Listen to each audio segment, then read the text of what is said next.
እሺ ቴዲ ወደሱ መጣለው። አንተ ያነሳው ነገር ነበረ ልዩ ትኩረት እንዲሰጠው የፈለከው የጠቅላይ ሚኒስትር አብይ አገዛዝ የትምህርት ጥራትን አስፋፍቶ ዜጎች በእውቀት ታንጸው ለሀገራቸውም ለራሳቸውም እንዲጠቅሙ አይደለም የሚፈልገው። ወይም ደግሞ ፋብሪካዎችን አስፋፍቶ ሰፋፊ የሆኑ ስራ ፈጣሪ ፕሮጀክቶችን በሀገር አስፋፍቶ የዜጎችን ችግር መፍታት አይደለም የሚፈልገው። እንዳልከው አንዱ ስልቱ በጦርነት መቀነስ ነው እና አንድ ዜና ሰምቼ ነበር ሰሞኑን 1 ሚሊዮን ሴት እህቶቻችንን ወደ መካከለኛው ምስራቅ ለመላክ እየታሰበ ነው እየተሰራ ነው እና እዛ እንግዲህ የጉልበት ባሪያ ሆነው እንዲያገለግሉና እነሱ የሚልኳትን ዶላር እየሰበሰበ መሳሪያ እየገዛ ውጊያን መቀጠል የሚፈልግ አገዛዝ በዛ ደረጃ ነው የሚያስበው። የህብረተሰብን ችግር ለመፍታት ሩቆ ሄደ ብንል ወደ መካከለኛው ምስራቅ ለጉልበት ባርነት ዜጎቹን ልኮ ዶላር ማግኘት በዘመቻ መልክ መስራት የሚፈልግ ኃይል ነው እና እሱ በደንብ ህብረተሰቡ ሊገነዘበው የሚገባ ጉዳይ ነው። በምንም ተአምር ህዝብ ለአብይ አህመድ ቁጥር ነው፣ ከዛ በላይ ትርጉም የለውም እና ማለቁን ደግሞ ይፈልገዋል። እዳ ቀለለ ብሎ ነው የሚያስብ እና ይሄ ያነሳው ነጥብ ቀላል ነጥብ አይደለም ማለት ነው፣ ተገቢ ነው የሚል እምነት አለኝ። ሌላው ጌታቸው ያነሳው የአብሮነት ኢትዮጵያን ስም ስለጠቀስክ ቴዲ እንኳ ታውቃለህ፣ የአብሮነት ኢትዮጵያ የውስጥ ስራዎቹን ኦልሞስት ከሞላ ጎደል አጠናቆ አሁን በውጭ መሬት ላይ ሊሰሩ የሚችሉ ስራዎችን ለመስራት ከፍተኛ የሆነ ዝግጅት እያደረገ ያለበት ወቅት ነው ያለው እና መደበኛ አመራር መርጧል። እነዛን አመራሮች ለማስተዋወቅ እና በአጭር ጊዜ እቅድ ሊሰራቸው ያሰባቸውን መርሃ ግብሮች በተመለከተ የፊታችን ቅዳሜ መግለጫ ይሰጣል እና ስራዎች እየተሰሩ ነው ማለት ነው። ነገር ግን የአብሮነት ብቻ ሳይሆን ሌሎችም ተመሳሳይ ዓላማ ይዘው የተቋቋሙ ተቋማት አሉ እና አጠቃላይ እንቅስቃሴውን ከነሱም ጋር አቀናጅቶ የመስራት ፍላጎት ስላለ ስራዎች እየተሰሩ ነው ማለት ነው እና ህብረተሰቡ እንደዚህ አይነቶቹን እንቅስቃሴዎች በንቃት መከታተል አለበት የሚል እምነት አለኝ። ወደ ጥያቄ ስመጣ የዜጎች ሚና ቀላል አይደለም። ድርጅቶች ሲኖሩ በመደራጀት ባህል ያመነ ህብረተሰብ ሲኖር የበለጠ የላቀ ውጤት የሚያስመሰግን ትግል ሊያደርግ ይችላል። ግን ደግሞ ሁሉ ነገር በድርጅቶች ብቻ መሰራት አለበት ብሎ መጠበቅ ተገቢ ነው የሚል እምነት የለኝም። ድርጅቶቹ ባለባቸው ነባራዊ ችግር ተጠምደው ህብረተሰቡ የሚጠብቀውን ነገር መስራት ካልቻሉ እንኳን ህብረተሰቡ በዝምታ ማየት የለበት። አይተናል እኮ አሁን የጀንዚ ሙቭመንት የተቀጣጠለባቸው አካባቢዎች ትግሉ የተመራው በፓርቲዎች አይደለም፣ በድርጅቶች አይደለም፣ በማህበራዊ ሚዲያ ወጣቶች ናቸው የመሩት። በየቤታቸው ሆነው በየአካባቢያቸው ሆነው ነው የመሩት እና እኔ ነገ ከነገ ወዲያ የኢትዮጵያ የፖለቲካ ኃይሎች ካለፈ ድክመታችን ችግራችን ተምረን የተባበረ ትግል የሀሳብ ጥራት ያለው ትግል ማካሄድ ካልቻልን እንኳ ህብረተሰቡ ዝም ብሎ ማየት የለበት። ሄዶ ሄዶ የህብረተሰቡ ህልውና ነው ጥያቄ ውስጥ የሚወድቀው። የእልቂቱ ተጠቂ የሚሆነው የኑሮ ውድነቱ ተጠቂ የሚሆነው የሚሰደደው ማንም አይደለም፣ እያንዳንዱ ዜጋ ነው ህብረተሰቡ።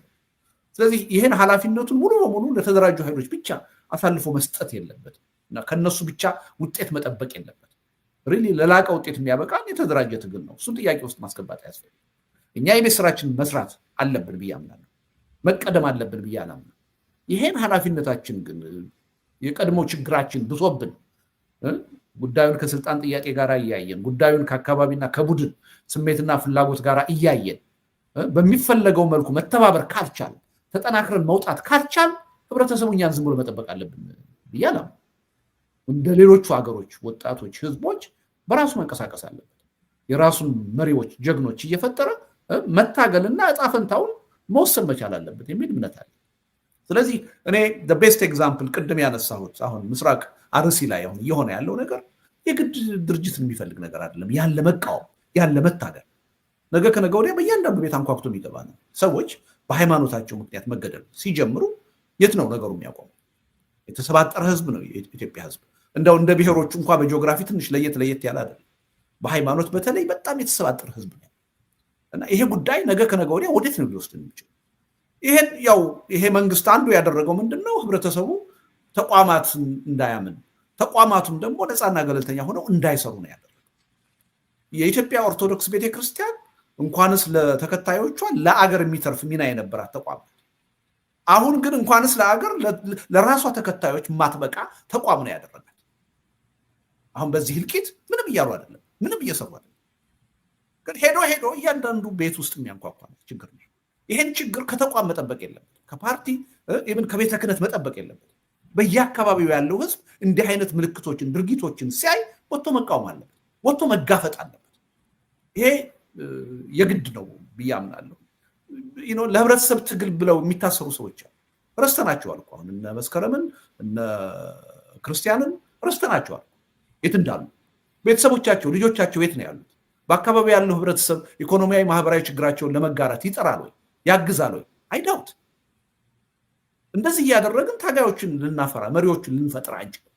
ስለዚህ ህብረተሰቡ የትግሉን ጉዳይ በመጋራት በኩል ትልቅ ድርሻ ያለበት መሆኑ ዜጎች እያንዳንዳቸው መገንዘብ መቻል አለባቸው።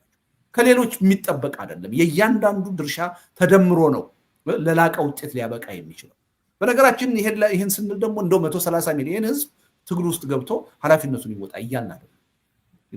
አንዳንድ በጣም ሬግረስ የሆኑ ተጨባጭ የሆኑ ጠንካራ ጥናቶች እንደሚያሳዩት አንድ ህዝብ ውስጥ 3.5% የሚሆነው ህዝብ በሰላማዊ ህዝባዊ እምቢተኝነት መሳተፍ ከቻለ መሰረታዊ የሆነ ለውጥ ማምጣት ይችላል። ከዛ አልፎ 5%ቱ ህብረተሰብ ከተሳተፈ ማንኛውም አምባገነን ኃይል ሊቋቋሙ አይችልም ነው ማለት ነው። ስለዚህ እንደው ህዝብ ስንል እንደው በአንድ ጊዜ ወጥቶ 130 ሚሊዮን ኃላፊነቱን ይወጣል ማለት አይደለም። በዚህ ደረጃ ከ3.5 እስከ 5% እንኳ ያለው ህዝብ የፖለቲካ ትግሉ ተሳታፊ ከሆነ ቀላል የማይባል ለውጥ በአጭር ጊዜ መምጣት ይችላል። ስለዚህ ህብረተሰቡ መፍትሄን ከሌላ አይደለም መጠበቅ ያለበት እና እኛ አድፍጠን እኛ ተዳክመን የፖለቲካ ኃይሎቹ ስራችን ሳንሰራ ቀርተን ህብረተሰቡ ትግሉን በዛ ደረጃ ላይ ቢያደርሰው በዛ ምክንያት ሊመጣ ለሚችለው ችግር ተጠያቂዎቹ እኛ ነን ብያለሁ። ይሄን አምነን የፖለቲካ ኃይሎቹ ሳንቀደም የህብረተሰቡን ትግል አስተባብረን የመምራቱን ኃላፊነት መውሰድ አለብን የሚል እምነት አለ። እኛ ግን ስራችን ካልሰራን ህብረተሰቡ ዝም ብሎ ቁጭ ብሎ መጠበቅ አለበት የሚል እምነት የለም። የራሱን ዕጣ ፈንታና እድል በራሱ መወሰን መቻል አለበት። የጉዳዩ ባለቤት እሱ ነውና፣ ስለዚህ ይሄን መገንዘብ አለበት ህብረተሰቡ። እኛም መሽቀዳደም አለበት ህብረተሰቡ ሳይቀድመን በስሜት በሌሎች ሀገሮች እያየናቸው ያሉ እንቅስቃሴዎች ፈንድተው ሪስክ ያለው ለውጥ ከመምጣቱ በፊት እኛ የትግሉን ልጓም እንጨብጠው ብለን መስራት አለ። ይሄን ስንሰራ ደግሞ ህብረተሰቡ ለመደገፍ ፍላጎት ሊያሳድር ይገባል። በጣም አንዳንድ አላስፈላጊ የሆኑ በጣም ጎጂ የሆኑ የተለመዱ አስተሳሰቦች አሁን በኢትዮጵያ ፖለቲካ በቃ የኢትዮጵያ የፖለቲካ ኃይሎች አይረቡም የሚል አይነት ድምዳሜ፣ አናምናቸውም የሚል አይነት ድምዳሜ አገዛዙ በከፍተኛ ደረጃ እየተጠቀመ ያለው እንዲህ አይነቶቹን አስተሳሰብ ይሄ መሰበር አለበት። አነሰም አደገም ከነችግራቸው ከነድክመታቸው ፖለቲካ ያገባኛል ይመለከተኛል ብለው የሚንቀሳቀሱና የተደራጁ ኃይሎችን ህብረተሰባችን ማክበር አለበት፣ ማድነቅ አለበት፣ ከዛም አልፎ ማመን አለበት። እነሱ እስከሆኑ ድረስ የፖለቲካ ትግል ውስጥ ያሉት ማመን አለበት፣ ቤኔፊት ኦፍ ዘ ዳውት መስጠት አለበት። ግን የበለጠ እምነቱ ወደ ተግባር ሊቀየር የሚችለው ተሳትፎ ሲያደርግ ነው፣ በዙሪያቸው ተሰባስቦ ሲያግዛቸው ነው፣ ሲቆጣጠራቸው። ስለዚህ ህብረተሰብ ከሌላ አይደለም ለውጥ የሚመጣው ከህብረተሰብ ነው የሚመነጭ። የፖለቲካ ኃይሎችም ጠንካራ ሆኖ ሊወጡ የሚችሉት ጠንካራ ህብረተሰብ መብቱን፣ ጥቅሙን፣ ፍላጎቱን ጠንቅቆ የሚያውቅ ህብረተሰብ ሲኖር፣ ስለዚህ ህብረተሰብ ጠባቂ መሆን የለበት። ለዚህ ደግሞ በቂ የሆነ የቅርብ ትምህርት አለ። የኔፓል ህዝብ ከፖለቲካ ፓርቲዎች ጠብቆ አይደለም መንግስት የቀየረው። የማዳጋስካር ህዝብ ከፖለቲካ ፓርቲዎች ጠብቆ አይደለም የለውጥ ባለቤት የሆነው ጠብቆ አይደለም። ይሄ ጉዳይ የኔ ጉዳይ ነው፣ የኔን ዕጣ የኔን እድል ራሴ መወሰን አለብኝ ብሎ በመንቀሳቀሱ ግን ከሁሉም በላይ በእንዲህ አይነት ለውጥ ሊመጡ የሚችሉ አደጋዎች እንዳይመጡ፣ ትግሉ መስዋዕትነት ከተከፈለበት በኋላ እንዳይጠለፍ፣ እንዳይኮላሽ፣ ከፍተኛ የሆነ መስዋዕትነት እንዳይጠይቅ፣ በአጭር ጊዜ እንዲጠናቀቅ፣ ዘላቂ የሆነ ውጤት እንዲያመጣ ከፈለግን ግን የተደራጀው ትግል ምትክ የለሽ ነው፣ እጅግ አስፈላጊ ነው። እሱ ላይ መረባረብ አለበት። ግን ጉዳዩ ሁሉ ለተቋማትና ለፓርቲዎች ተትቶ ዝም ማለት የለበት። እያንዳንዱ ዜጋ መነሳሳት አለ። እና መጀመሪያ ያይቻልምን የሽንፈት ስነልቦና መስበር አለበት። ይቻላል፣ ይህን አገዛዝ በህዝባዊ እምቢተኝነት መለወጥ ማንበርከክ ይቻላል የሚል መንፈስ መፍጠር አለ። ቀጥሎ ደግሞ የፍርሃትን ቆፈን መላቀቅ አለበት። ያን እግረ ሙቅ ሰብሮ መውጣት አለበት። ፍርሃትን መስበር የሚጀመረው ከተወሰኑ የህብረተሰብ ክፍሎች ሊሆን ይችላል። አንድ ጊዜ ከተጀመረ በኋላ ግን እንደ ኮሌራ ተዛማጅ ነው በፍጥነት። ስለዚህ ሪሊ ተነሳሽነት ወስደው የህብረተሰብ ክፍሎች ዜጎች ይህ እንቅስቃሴ መጀመር አለ። አለበለዛ እየጠበቀን ያለው ከፊታችን እየመጣው ያለው ግፋላ ሁላችንንም ጠራርጎ የሚያጠፋል። ማናችንም አንተርፍ። የዛ አይነት ሁኔታ ውስጥ ነው ያለነው። ሱዳን አሁን ያለችበትን ሁኔታ ከዓመታት በፊት ከኛ በብዙ ርቀት የተሻለች ሀገር ነበር። አሁን 9 ሀገር 10 ሀገር በውስጧ ገብቶ መልሳ ሀገር እንዳትሆን የሚያስችል ሁኔታ ተፈጥሯል። ሰሞኑን አይተናል። 1500 ንጹሃን ዜጎች ሆስፒታል ጭምር የተኙ ናቸው በግፍ የተጨፈጨፉ። ከዛ የላቀ ጣጣ ነው ኢትዮጵያ ውስጥ የሚመጣው ነገሩን አንድ ቦታ ላይ ማስቆም ካልቻለ እና ሪሊ እያንዳንዱ ዜጋ ኃላፊነት አለ። በተለይ እያንዳንዱ ዜጋ ስንል ፖለቲካን በመደገፍና በመቃወም ሚና ሊኖረው የሚገባው ከተሜው ፊደል የቆጠረው ማለታቸው በተጨባጭ 130 ሚሊዮን ህዝብ ሚና ይኖረዋል ማለት አይደለም።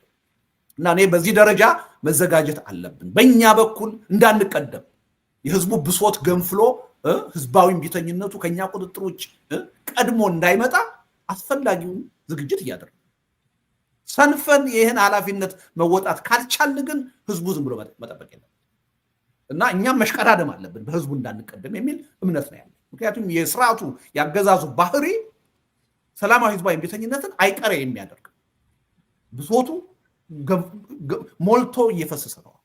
መምጣቱ አይቀርም፣ ግን ማኔጀብል እንዲሆን ቅድም ያልኳቸውን ችግሮች እንዳያመጣ ሪሊ የፖለቲካ ኃይሎችም እዛ ውድድር ውስጥ መግባት አለ መቅደም አለብን። ህብረተሰቡ ይህን ታሳቢ አድርጎ ሊከታተለን፣ ሊደግፈን፣ ሊረዳን እና በእንቅስቃሴያችን በሙሉ ልብ ሊሳተፍ ይገባል ብዬ አምናለሁ።